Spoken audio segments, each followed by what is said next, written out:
할렐루야. 하나님 아버지 감사합니다. 오늘도 말씀을 주신 하나님, 오늘도 이 말씀 가운데 오늘 하나님의 가르침을 우리가 받기를 원합니다. 그 가르침이 우리를 다시 살리고 생명이 되며 주님 앞으로 나아가는 길이 될 줄 믿사오니 주여 우리로 하여금 잘 깨닫고 이해할 수 있도록 주님 성령님 우리에게 임하여 주시옵소서. 감사하며 예수님 이름으로 기도드렸사옵나이다. 아멘.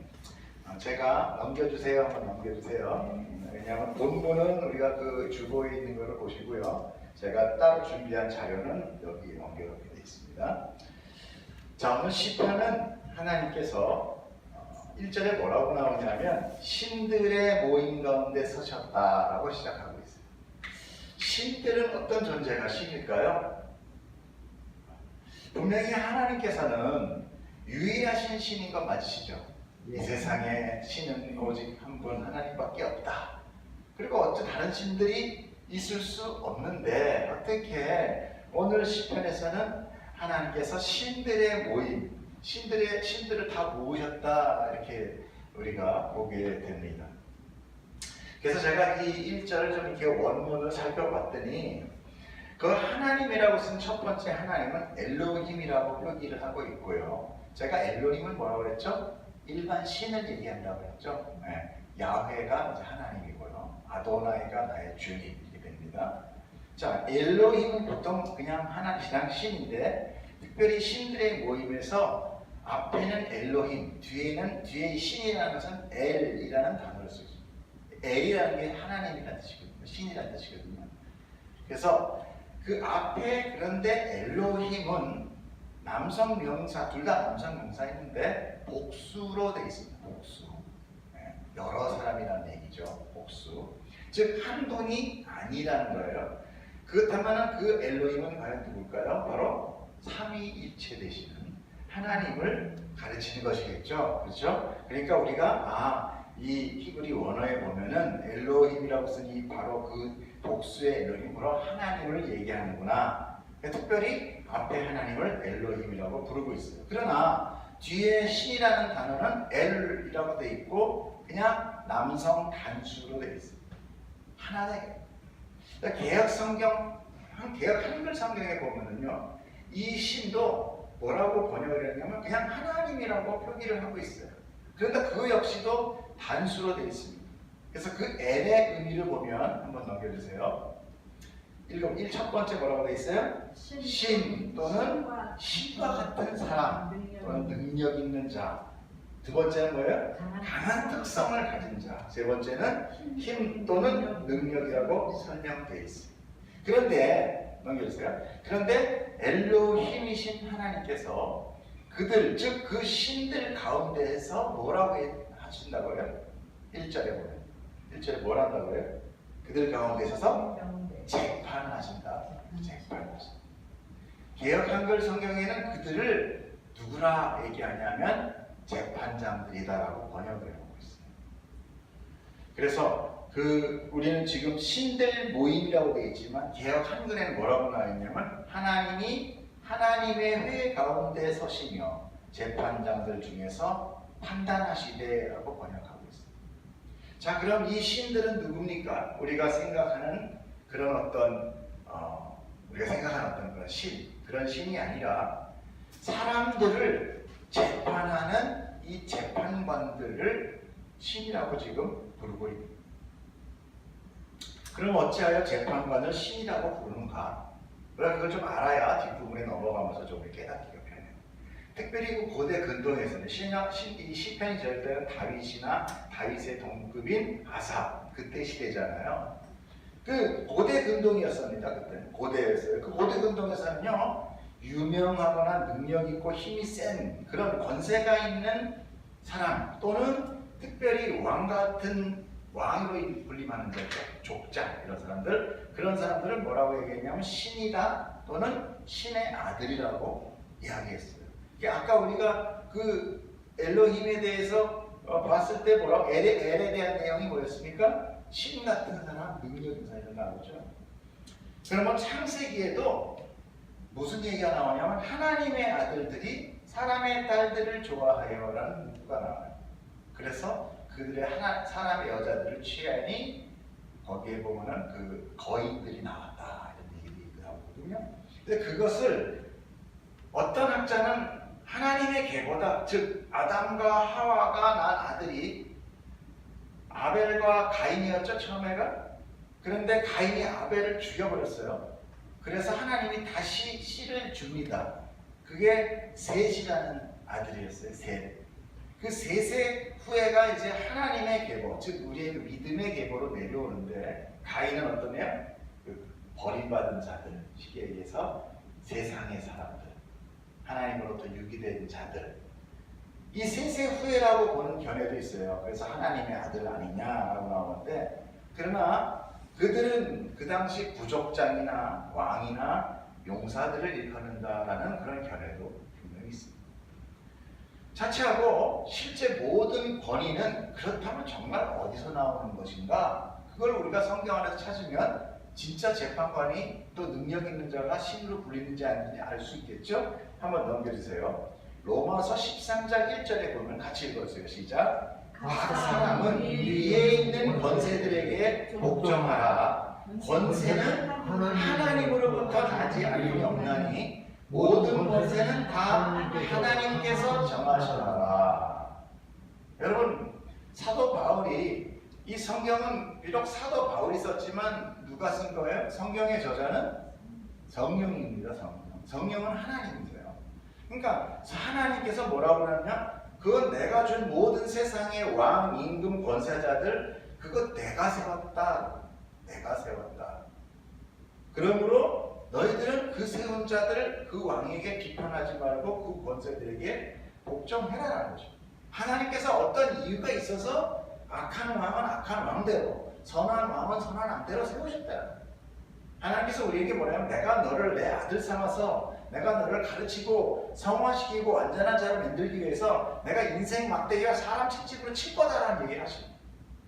우리에게 계속 무슨 요람 같은 데 앉아서 그냥 어화동동 내 사람만 하지 않으신단 말이에요. 우리를 강인한 당신의 아들로 만들기 위해서는 특별히 이 세상 속에서 이 사단의 권세자, 이 공중 권세 잡은 이 세상 속에서 하나님의 아들로 만들어낸다는 것은 우리가 이 세상을 어떻게 해야 불러가요? 좋아해야 하나님 나라 가요? 아니면 싫어해야 하나님 나라 가요? 싫어해야죠. 네. 쉽게 얘기해서 여기가 싫어야 절로 가는 거예요. 여기가 너무 좋으면 저기 안 가는 거죠. 하나님께서는 인생 막대기와 인생 채찍과 사람 막대기를 통하여 우리의 인생이라는 가운데서 이 땅에서 자꾸 실망하게 만듭니다. 아프게 만듭니다. 그래서 우리가 뭐를 소망하게 만들어요? 하나님 나라를 소망하게 만듭니다. 그것을 다 통째로 싸잡아서 뭐라고 얘기해? 신앙생활이다. 그걸 통해서 우리가 하나님 앞에 조금씩 가까이 나가는 거예요. 물론 내 안에 성령님이 들어서 나를 계속 그렇게 하도록 변화시키기도 하지만, 실질적으로 우리가 그런 이 세상 가운데서 그런 고난을 받게 돼요. 누구로부터? 권위자들로부터. 그러므로 왕이나 정치나 권세자들과 작게는 가정의 아버지나 어머니, 그리고 남편이나 아내 모두 권세가 있는 거예요. 그렇죠? 사람은 권세 없는 사람이 없어요. 선생님, 선배, 다 권세가 있어요. 누가 주는 거예요? 하나님이 허락하십니다. 그러므로 우리는 어느 누구나 다 하나님의 영향력 아래에 있고 신적 권위를 받은 자예요. 아멘? 네. 이해 가시죠? 그렇기 때문에 특별히 우리가 구약 성경에서 볼 때 제사장이라는 부름이 있죠. 하나님 앞에 나아가서 하나님을 마주 대할 수 있는 그 대제사장, 오직 그때는 대제사장만 지성소에 들어가서 하나님을 이렇게 마주 볼 수가 있었어요. 안 그러면 나머지는 다 죽어버리는 거예요. 빛 앞에 어둠이 갈 수 없는 것 같이. 그리고 그 제사장은 어떻게 그렇게 갈 수 있었느냐? 하나님은 권세를 주셨다. 그러므로 오늘 거론된 제사장들 역시 그러했다는 것입니다. 제사장이 정말 그랬을까? 한번 성경에서 찾아보겠습니다. 역대하 19장 6절 읽어주세요. 시작. 재판관에게 이르되 너희는 하나님을 사랑하라. 너희의 재판하는 것이 사람을 위함이 아니요 여호와를 위함이니 너희가 생각할 때 여호와께서 너희와 함께 하시리라. 다음 거 한 번만 더 읽어보세요. 신명기 1장 17절 시작. 재판은 하나님께 속한 것인즉 너희는 재판의 여부를 보지 말고 비천을 일반으로 듣고 사람의 낯을 두려워할 것이며 스스로 결단하기 어려운 일이거든 내게로 오리라 내가 오리라. 최종 심판자인 하나님, 그 하나님의 권세를 받은 자들이 누구예요? 재판관들이라. 예전에 그 재판관이 누구였냐면 제사장이 재판관을 같이 했습니다. 그 제사장들이 판단을 내려주는 거예요. 너는 무죄, 너는 유죄, 또는 너는 정하다, 너는 부정하다. 그래서 그 제사장이나 아니면은 거기 그 예수님 당시에 우리가 그 복음서를 보면 예수님께서 내 죄가 사하여졌노라고 가라본다 말이지. 그때 막 여기서 막 이쪽에서 제사장하고 서기관들이 막 씩씩대면서 저놈 죽여야지 막 이런단 말이에요. 왜 그런지 아십니까? 바로 그런 죄를 사하는 권세가 누가 있는 거예요? 제사장 누구가 있었단 말이에요. 그러니까 뭐든지 내 업무 범위가 빼앗길 때 일을 가는 거예요. 그렇죠? 저거 내가 해야 되는 건데 저 어디서 거지 깡패 같은 놈이 어디 근본도 없는 놈이 와가지고 나는 하나님이 정해준 제사장 그룹이야. 근데 솔직히 하나님이 정해준 제사장이 아니었어요. 누가 정해줬어요? 로마가 정해줬어요. 원래는 사독계열이 사독의 후예들이 제사장 그룹이었거든요. 그래서 야 너희들 가짜야, 내가 진짜 사독계열이야 라고 나온 게 사두개파예요. 그게 사두개파인 거예요. 제사장 그래서 사두개파와 이 제사장 그룹, 특히 바리새인들하고는 서로 앙숙이었어요. 앙숙. 그런데 나중에 예수님으로 인해 어떻게 돼? 둘이 친하게 돼. 늘 항상 어둠은 어둠끼리 친해지는 거예요. 속성이 드러나는 거예요. 그러니까 결국은 사두개의 파도, 결국은 내가 하나님의 권위를 내가 받았으니까 내가 정말 이것을 수정해야지라는 게 아니라 자기 권세가 빼앗김을 시기 질투인 거죠. 그 나중에 그 자기의 속셈이 드러남으로 인하여 이제 예수님이 선으로 드러나니까 자기들끼리 어둠끼리 친구가 되고. 자, 그러므로 제사장은 하나님의 권세를 위임받아서 하나님 대신 이 땅에서 하나님의 공의를 실천하는 자들이고, 그래서 그들을 하나님의 권위를 받은, 왕의 권위를 받은, 왕의 계속 대신 심부름하는 사람을 왕으로 우리가 생각하잖아요. 대변인 이런 거잖아요. 그래서 신이라고 부르고. 그러므로 제사장들도 하나님 앞에서는 어떻게 돼요? 역시 하나님이 최고 재판장이니까 그들도 심판받을 수밖에 없는 존재겠죠, 당연히. 그래서 오늘 1절에 하나님이 신들, 재판장들을 모아놓고 신이 재판하시는 거죠. 그런 모습을 여러분 머릿속에서 그리시면서 이제 이 본문을 보면 됩니다. 2절을 한번 읽어주세요. 2절, 그 주보 안에 2절. 자, 제가 읽어드릴게요. 한번 들으세요, 아버님. 너희가 불공평한 판단을 하며 악인의 낫 보기를 언제까지 하려느냐? 그 재판관들이 공정한 판결을 하는 것이 아니라 불공정한 판단을 하고 그들이 누구의 편을 봤어요? 악인의 낫을 본다. 결국 악인하고 아삼육이 돼 있다라는 거죠. 너희들 언제까지 그럴래? 그리고 지금 하나님께서 그들을 책망하고 있는, 이런 걸 보고 뭐라고 그래요? 하나님의 불호름이 떨어지고 있는 거죠. 하나님께서 친히 당신의 권세를 그들에게 위임해 주어서 세상에서 당신의 잣대로 정의를 세우려 했지만 그들은 그렇게 하지 않았다는 거예요. 하나님은요, 우리에게 가장 중요하고 값진 것은 그것을 값으로 치지 않고 늘 공짜로 줍니다. 예를 들어 어떤 거예요? 공기 없으면 죽잖아요. 요즘 물들 팔지니까 이거 팔잖아요.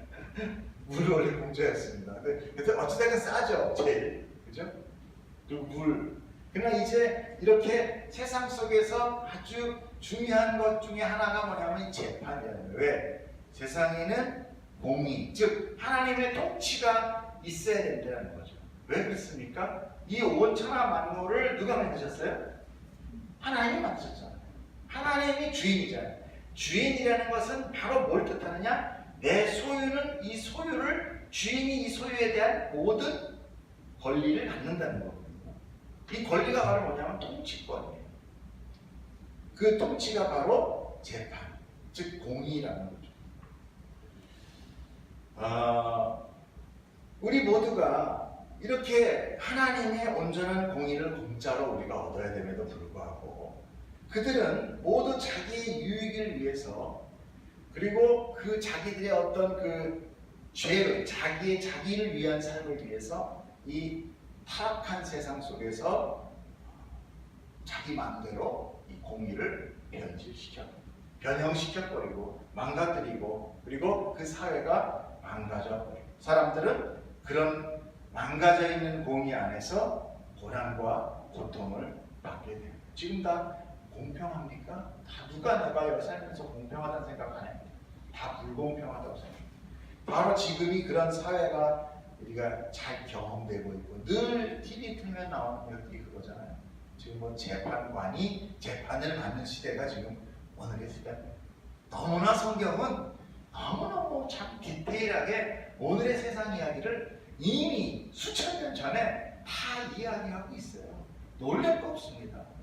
여러분 놀라지 마세요. 그렇게 가는 거예요. 하나님의 이 논리는 하나님의 경험은 바로 하나님의 공의가 제대로 그 위임자들로부터 행해지지 못하고 있었다는 것입니다. 그래서 3절을 한번 읽어주겠습니다. 가난한 자와 고아를 위하여 판단하며 곤란한 자와 빈곤한 자에게 공의를 베풀지며 4절 가난한 자와 궁핍한 자를 구원하여 악인들의 손에서 건질지니라 하시는도다. 하나님께서 뭐라고 얘기하세요? 가난한 자와 고아를 위하여 판단하며 곤란한 자와 빈곤한 자에게 공의를 베풀고 또 가난한 자와 궁핍한 자를 구원하여 악인들 손에서 건져내라. 그렇게 이야기하고 있어요. 여기서 가난한 자와 고아가 나타나는데 성경은 자주 이 가난한 자와 고아나 과부나 개 이런 사람들을 나그네 이런 사람들을 언급합니다. 왜 그렇습니까? 그들의 공통점이 무엇이죠? 그들의 공통점은 힘이 없고 권세 없고 능력 없는 자. 그러므로 그렇다고 해서 우리가 무조건 가난한 자나 고아를 후대해 주라는 것이 아니라 세상에서 약한 자다라는 것을 의미하는 거예요. 재판장은 하나님께서 아무런 대가 없이 그분의 권위를 위임해 주었어요. 그렇죠? 하나님께서 돈 받을 일이 없을 거란 말입니다. 하나님께서 그냥 위임해 준 거예요. 그러나 그들은 이런 약한 자들, 특히 약한 자들뿐만 아니라 이 세상에서 지금 재판관들이 거저 재판해 주나요? 제가 알기로는 재판 몇 번 하면 집안 망합니다. 다 돌아가고. 요즘 현대판 이 몸으로 보면은 예전에 암 걸리면 다 재산 날리고 죽는다고 했잖아요. 지금 재판이에요. 이 재판놀이 하면은 결국은 재판 이 변호사들만 돈 벌고 실질적으로 나중에 재판 끝날 때 당사자들은 알거지 되는 거예요. 그게 재판이에요. 하나님은 그들에게 아무런 대가 없이 주셨어요. 그런데 그들은 높은 수임료를 받으면서 재판을 합니다. 여러분 이렇게 수임료라는 그런 물질을 받다 보니까 그 판단이 돈에 의하여 그 돈의 물질의 힘에 의하여 곧바로 쓸 수 있겠어요? 결코 곧바로 쓰지 못합니다. 구부러지게 돼 있는 거예요. 그래서 세상에 있는 재판은 다 구부를 수밖에 없어요. 여러분 모든 공적 업무에서 자기가 받는 급여만 받고 일하면 그렇게 잘못될 건 없습니다. 그런데 특별히 이런 결정권자들, 특히 이 나라의 공무원들이 어떤 그 당사자들에게 뇌물을 받게 되면요, 공무원이 제대로 일을 할 수가 없어요. 그러므로 이 세상에서 돈이 들어가는 일 모든 것은 다 정당성을 가질 수가 없게 되는 것입니다. 우리는 4절에서 가난한 자와 궁핍한 자를 구원하여라는 말을 보게 돼요. 특별히 우리가 이 단어를 한번 알아보기를 원합니다. 이 구원이라는 단어는 파라트라는 히브리 말인데요. 탈출하다, 구하다, 도망치다라는 뜻입니다. 안전하게 하다는 의미도 있습니다. 그런데 그 뒷부분에 보면은 악인의 손에서 건져내겠다, 건져내라 라고 얘기하고 있습니다. 그런데 이 건지다라는 단어는 나짤이라는 히브리 단어인데 움켜 빼앗다, 잡아채다, 약탈하다라는 의미가 있어요. 즉 약하고 힘없는 자를 구원하기 위해서 악한 자의 손에서 낚아채라는, 빼앗아버려라, 약탈해버려라는 뜻이에요. 이것이 하나님의 명령으로 떨어지고 있다는 것입니다. 그렇게 볼 때 이것은 어찌 보면 어떤 재판을 하기 위한 것만이 아니라 하나님의 전체적인 구원 사역을 말씀하고 있다는 것을 우리가 알 수가 있어요. 그래서 이 우리의 구원은 어떻게 하나님께서 지금 이루어지고 있는가? 이 악한 세상, 즉 사단의 움켜진 손에서 하나님께서 거의 낚아채고 있다, 빼앗고 있다는 거예요. 그럼 세상 우리를 쉽게 놔주겠습니까? 결코 안 놔준다는 얘기겠죠. 그는 또 우리를 안 뺏기려고 또 움켜쥐고 하나님부터 우리를 빼앗고, 얼마나 이 중간에 낑긴 놈은 지금 몸이 다 끊어질 것만큼 힘들고 아플 거예요. 그죠? 그런 그림이 그려져요. 그런데 거기에서 그 빼앗기는 그 사람 누구예요? 가난한 자와 궁핍한 자들이잖아요. 그들이 무슨 노력을 하고 있어요? 사단의 잡은 손과 빼앗는 하나님의 손 그 가운데서 그들이 무슨 노력을 하고 있습니까? 악인들하고 싸우고 있습니까? 아니면 그 손을 물어뜯고 있습니까? 아무런 저항 없이 그저 무기력하게 붙잡혀 있다는 거예요. 그래서 이 무기력함에 약한 자가 나오는 거예요. 무슨 얘기인지 이해가세요? 이 구원의 대상에서 우리가 약한 자로 드러난다는 것은 우리가 구원에 대해서 할 수 있는 아무런 영향력이 있다 없다? 없다. 없기 때문에 우리를 항상 뭐로 보냐면 우리를 약한 자, 가난한 자, 노아 과부, 능력 없는 자로 하나님께서 비유로 말씀하시는 거예요. 우리는 구원에 대해서는 아무 능력이 없습니다. 그리고 아무것도 할 수 있는 게 없어요. 어떤 저항도 할 수 없는 거예요. 그 상태를 우리가 지금 그런 상태, 아무런 저항할 수 없는 상태를 죄의 상태, 세상 안에 살아요. 하나님은 자기 백성을 그 죄의 상태, 세상 안의 삶으로부터 빼앗으시는, 약탈하시는. 자, 5절 한번 제가 읽겠습니다. 그들은 알지도 못하고 깨닫지도 못하여 흑암 중에 왕래하니 땅의 모든 터가 흔들리도다. 와, 여기를 보면은요, 성경에 나오는 심오한 뜻들이 이 안에 들어가 있습니다. 자, 세번역 성경에는 이 말씀 앞에 그러나라는 접속사를 넣고 있어요. 그런데 여러분, 그들이 도대체 누굴까요? 그들. 여기서 그들은 누구냐? 힘없는 가난한 자와 고아들일까? 아니면 재판장들일까? 보통 가난한 자와 고아들이라고 알게 되면 그들이 부분 재판이 어떻게 바르게 재판할 수 있을까 없을까요? 그들은 그냥 당하는 입장이란 말이에요. 그렇기 때문에 그들은 하나님이 그들에게 뭘 행하라, 구원하라 라는 말을 할 수 없겠죠. 그렇죠? 지금 분명히 그렇게 해라, 구원해내라 라고 하는 거 보면 분명히 재판관들에게 얘기를 하고 있는 거죠. 그래서 하나님께서 3절, 4절에 보면은 공의에 대하여 가르치시고 명령했음에도 불구하고 너희들은 약한 자, 가난한 자, 궁핍한 자를 구원해내라 라고 그렇게 하나님께서 명령을 주셨는데도 불구하고 그 위임받은 재판장들은 그것에 대해서, 하나님에 대해서 알지도 못하고 깨닫지도 못하는, 즉 무지하고 무각한 상태가 되어버렸다는 것이죠. 그것이 바로 저주받은 상태, 그것을 흑암이다라고 오늘 말씀합니다. 죄는 하나님을 모르고 또 하나님의 존재를 자각하지 못하는 상태를 죄의 상태라고 합니다. 그런 상태를 혼돈과 공모라고도 하고 흑암이라고도 부르는데 한번 넘겨주세요. 에레미야 4장 22절에서 23절. 20?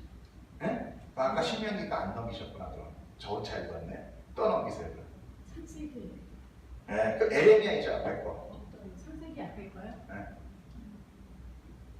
에레미야 아니에요? 네. 에레미야 있어요? 없어요. 신명기예요. 제가 말씀드릴게요. 내 백성은 알지 못하는 어리석은 자요, 지각이 없는 미련한 자식이라. 악을 행하기에는 지각이 있으나 선을 행하기에는 무지하도다. 아까 무지하고 무각한 자들이 나타났죠. 그런데 그걸 보고 뭐라고 얘기하면 보라 내가 땅을 본즉 혼돈하고 공허하며 하늘에는 빛이 없다라고 에레미야 선지자가 그 죄의 상태를 이야기해요. 근데 우리 23절의 이야기를 어디서 많이 들었죠? 바로 창세기에서 들었잖아요. 들어보세요. 창세기에 태초에 하나님이 천지를 창조하시니라 땅이 혼돈하고 공허하며 흑암이 깊음 위에 있고 하나님의 영은 수면 위에 운행하시더라. 나는 바로 이 땅의 혼돈과 공허와 흑암 이 상태 이게 지금 에레미야에서 그들이 죄에 지금 완전히 무지하고 무각한 상태의 그 상태를 바로 요 단어를 쓰고 있다. 여러분 혼돈과 공허란 무슨 뜻이에요? 혼돈이란 formless예요. formless. 뭐예요? 틀이 없다. 틀이 없다라는 거예요. 아무런 형상이 없는 거예요. 공허는 뭡니까? empty예요. empty. 텅텅 비어있다는 거죠. 즉 혼돈과 공허란 그냥 nothing이에요. 무. 전혀 없음. 그리고 흑암을 darkness라고 해서 빛이 없는 상태. 이것을 바로 죄의 상태. 이들은 하나님을 모르는 상태. 하나님이 없는 상태예요. 아직 창세가 시작되기 전이잖아요. 하나님이 없는 상태. 하나님이 어떤 일도 아직 시작하지 않은 상태. 이 상태를 혼돈하고 nothing 상태. 근데 똑같이 에레미야 선지자가 죄인들의 상태, 그 무지하고 무각한 상태를 보면서 혼돈과 공허라는 단어를 똑같이 쓰고 있다. 그들이 하나님 모르고 깨닫지 못하고 또 알려고 하지도 않고 오히려 싫어함으로 그런 흑암 상태와 없음의 상태를 하나님께서 그냥 놔도 버리고 계시는 것. 그것이 바로 지옥이에요. 그러므로 흑암 중에 왕래하는 것이라는 것은 그들의 무지하고 무각한 상태를 의미하고 땅의 터가 흔들린다는 의미는 하나님의 통치와 그분께서 세우신 그 공의를 무시하고 왜곡하는 상태. 지금 그 재판관들이 어떤 상태랍니까?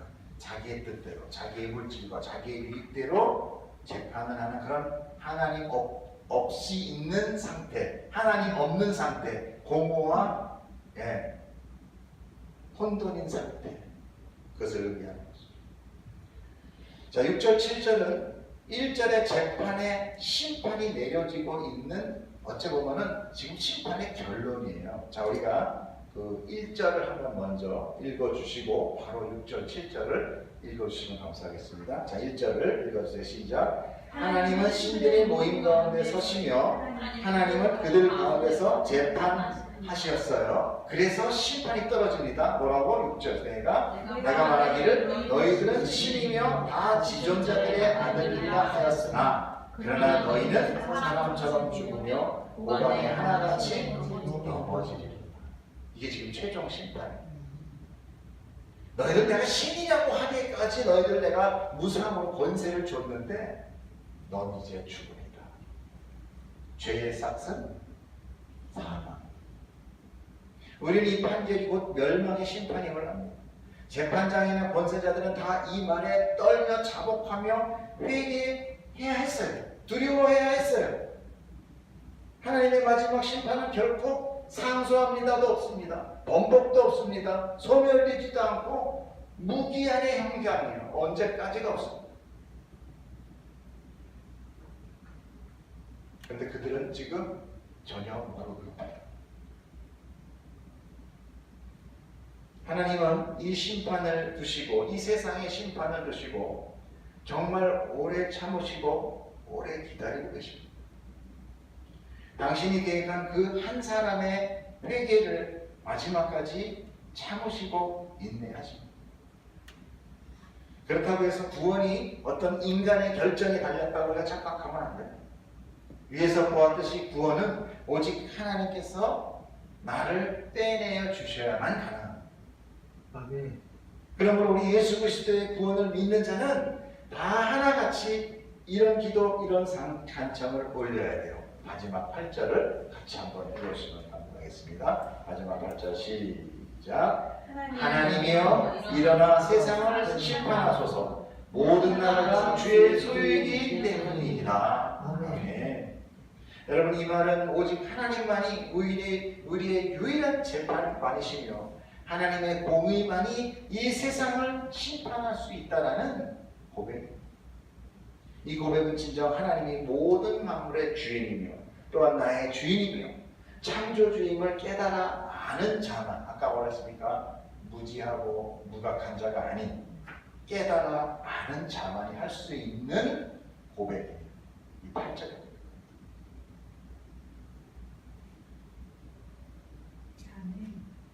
하나님 자랑이 아니에요. 하나님이 친히 다스리시고 심판하여 주시옵소서. 하나님의 권세자가 아닙니다. 그들은 죄인이기 때문에 하나님의 공의를 제대로 실천할 수 없는 것입니다. 어떤 인간도 하나님의 권세를 받아나 하나님의 뜻대로 행할 수 있는 100% 순종하는 자는 아무도 없었던 겁니다. 다 공허와 혼돈입니다. 그러므로 내가 오직 하나님의 모든 통치에 순종하고 기뻐하고 감사할 수 있는 것은 바로 우리 주 예수 그리스도가 이 땅에 오셔서 완전 순종하셔서 죽으심으로 나와 하나가 되어 나와 연합되었다고 하잖아요.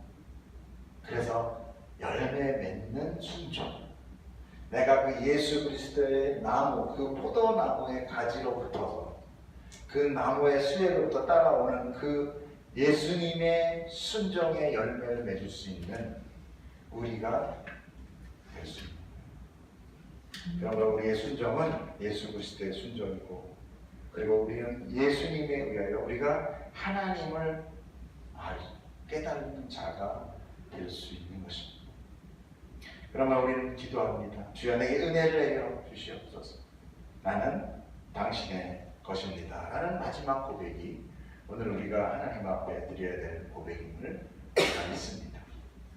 하나님께서 특별히 재판관을 통해서 오늘 책망하시며 그들에게 심판을 내리시는 것은 이 세상에 하나님 외에 올바른 공의, 올바른 재판을 할 수 있는 분은 없더라라는 것을 이 시를 통하여 우리에게 깨닫게 하며, 이 땅에는 우리가 소망하고 기대고 붙들 수 있는 잣대가 있다 없다? 없다는 것입니다. 여러분, 오직 하나님만이, 하나님의 공의만이 우리가 붙들고 살아갈 수 있는, 오직 믿을 수 있는 반석이 됐다는 것을 여러분 꼭 기억하시기 축복합니다. 아멘. 잠깐 기도하고 우리를 마치도록 하겠습니다.